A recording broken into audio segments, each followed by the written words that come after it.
22-year-old Jesse Galganov was a citizen of both Canada and the United States. He was from Montreal, but received his higher education in the United States. He graduated from Wesleyan University in May 2017, with goals of going to medical school and becoming a neurosurgeon. He had been accepted into the Sidney Kimmel Medical College at Thomas Jefferson University in Philadelphia, but requested, and was granted, a one-year deferral so that he could take time to travel before focusing on his intensive medical education. Jesse spent the summer of 2017 working 3 jobs to finance an 8-month trip throughout South America and Asia that would run from September 24, 2017 through May 15, 2018. Jesse planned to tour South America in the fall, and then kick off his time in Asia with a friend's wedding in India in early January. He had a plane ticket back to Montreal booked for May 15, 2018, so that he could spend time with his family before he moved to Philadelphia to start medical school that July. Jesse's mother, Elisa Clayman, drove him to the airport on September 24th. Jesse took a flight to Toronto, where he connected for a flight to Lima, Peru. For the first few days of his trip, Jesse was in constant contact with his family and friends, and was active on social media. On September 28th, Jesse sent his mother a text message saying that he would be out of contact for a few days. He was going to be on the Santa Cruz Treck, a popular backpacking route through the Cordillera Blanca Mountains that typically took hikers 4 days and 3 nights to complete. Elisa expected to hear from Jesse on October 2nd, but no messages came. She initially assumed that he had needed extra time to complete the trek. After a few more days with no word from Jesse, however, she became worried. Jesse was normally very conscientious about keeping his mother appraised of his whereabouts and soothing her concerns about his safety while he was traveling. When Jesse had hiked the Adirondack Trail with some of his friends, he had hiked up alone to a higher altitude to try to get cell service so that he could text his mother and let her know that he was okay. Since Jesse was an adult, Elisa still tried not to panic. On October 7th, she saw a charge on her credit card from the family Apple account. Jesse had spent $1.99 on an app used to track expenses. This purchase reassured Elisa, who assumed that it meant that Jesse was somewhere with a Wi-Fi signal, and he was just too busy to talk to her. When another week went by with no contact from Jesse, however, Elisa could no longer sit by and wait to hear from him. On October 14th, she called Apple and asked if it would be possible to trace where the charge on the 7th had been made. After several calls and transfers, she learned that Jesse had purchased the app not on October 7th, but on September 28th, before he left for the mountains. The charge to the credit card had been delayed due to a technical issue. Elisa then called the Canadian Embassy to report Jesse missing. She had to file a missing persons report with her local police in Canada before his case could be brought to Interpol, and she also had to report his disappearance to the FBI because of his dual citizenship. On October 17th, Elisa was in Peru.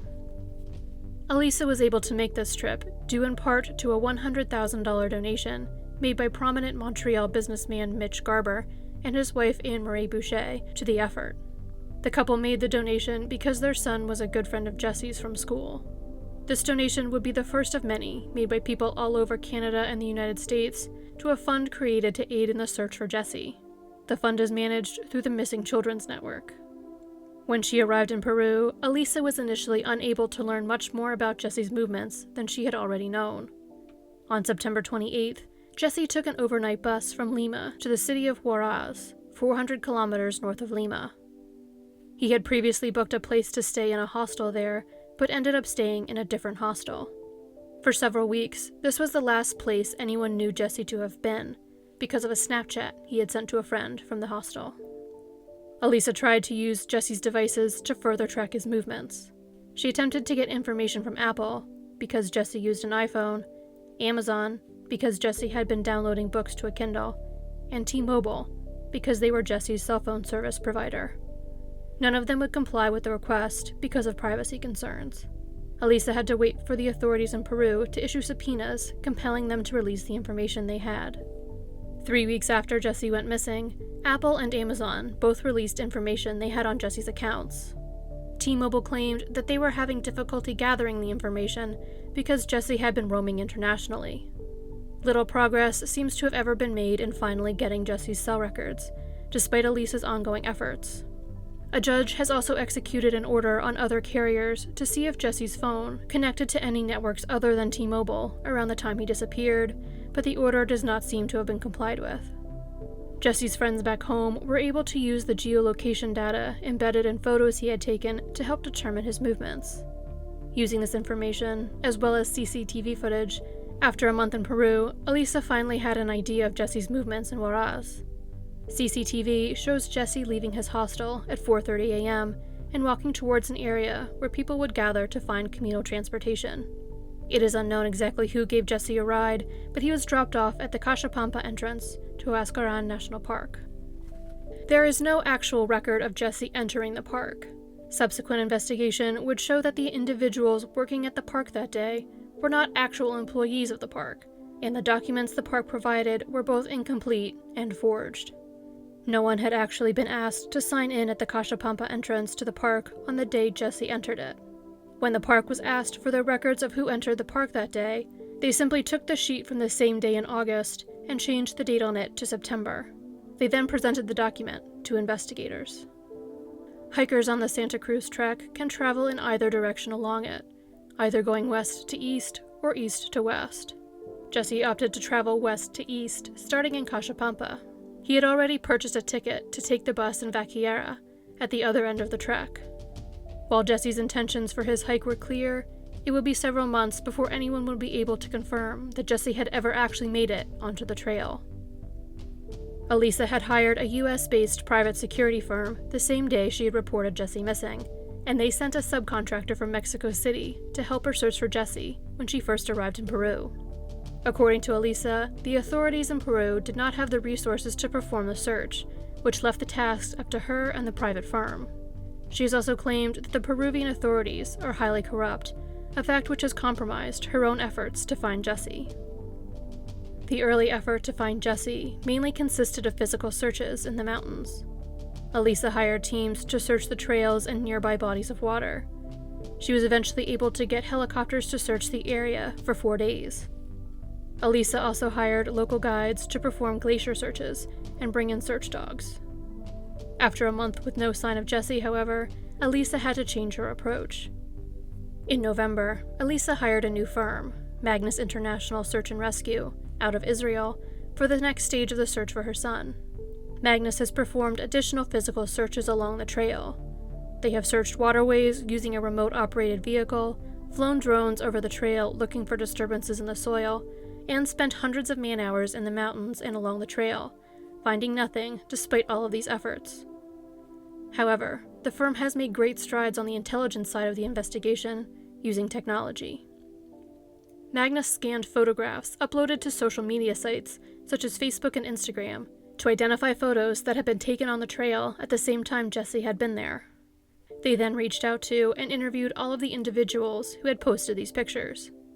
In January 2018, they found 2 witnesses who could place Jesse on the trail. 2 Frenchmen who were on the trek camped next to Jesse on the night of September 30th. They said that at that time, Jesse was dehydrated and disoriented, suffering from headaches and diarrhea. They believed that Jesse was suffering from altitude sickness, a condition that can occur in individuals who ascend to altitudes as low as 2,500 meters, depending on the environments their bodies are acclimated to.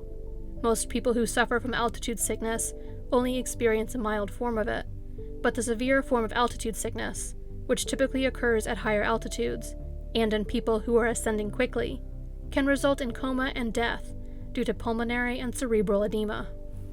According to the French witnesses, Jesse told them that he was feeling better when he woke up on the following morning, October 1st.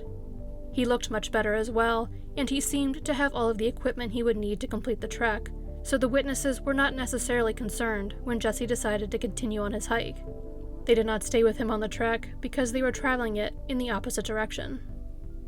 Other hikers eventually tracked down by Magnus International remembered seeing Jesse later in the day on October 1st because he looked so ill and was walking so slowly. As far as Magnus has been able to determine, Jesse was last seen at 3:30 p.m. on October 1st by a group of Czech backpackers. Jesse was sitting on the side of the trail approximately 1 kilometer down from Punta Union, struggling to stand up. It had taken him 8 hours to cover a distance his mother, who was not experienced with either hiking or high altitudes, but was taking medication to combat altitude sickness and working with a guide, covered in 2 hours when she came to hike the trail during her search for Jesse. Jesse asked the group about where he could get water. This is the last known interaction Jesse had with anyone. No sign of him or any of his belongings has ever been found. The Santa Cruz trek starts out at 3,400 meters and is 4,700 meters at its highest point. The highest point on the trek is at Punta Union, near where Jesse was last seen. Jesse had not spent an extended period of time in Huaraz, which is at approximately 3,000 meters, before beginning the trek, which would have helped his body acclimate to being at a higher altitude. Lima, where he had spent the previous few days, sits at only 154 meters. Jesse was also traveling without a guide. Working with a guide would have helped prevent Jesse from wandering off the trail, but also may have put less physical stress on his body. Many of the local guides also drive mules up the mountain to carry hikers' backpacks. Carrying his own heavy backpack while his body was struggling to adapt to the altitude would have placed additional stress on Jesse's body and potentially made his altitude sickness worse. The fact that Jesse's condition appeared to be at its worst near the highest point of the trail seems to support the French witnesses' concerns that he was battling altitude sickness. The Santa Cruz trek is classified as a moderate trail, a distinction that Jesse's mother has been highly critical of. Elisa argues that this classification does not convey the difficulty of the terrain or the impact altitude has on the effort involved in hiking the trail. The trail is also not well marked, and Elisa has said that she would not have successfully navigated it had she not had a guide with her. Jesse was an experienced hiker, but not necessarily prepared for what hiking this particular trail would entail. Jesse's parents divorced when he and his sister were very young. While his mother has been largely the public face of the search for Jesse and the main contact for Magnus International, Jesse's father, Todd Galganov, has also worked extensively to find his son himself. Todd spent 9.5 months in Peru looking for Jesse, before returning home in October of 2018. While Elisa believed Jesse had been abducted early on in the investigation into his disappearance, she now believes it is most likely that Jesse succumbed to complications from altitude sickness, based on the account given by the French hikers who camped with him. Todd, on the other hand, still fears that Jesse may have been abducted to be used for forced labor. The initial reward for information that led to Jesse was $10,000 and was eventually raised to $30,000. In October 2018, Todd Galganov raised the amount being offered to $500,000. All of these amounts are in US dollars.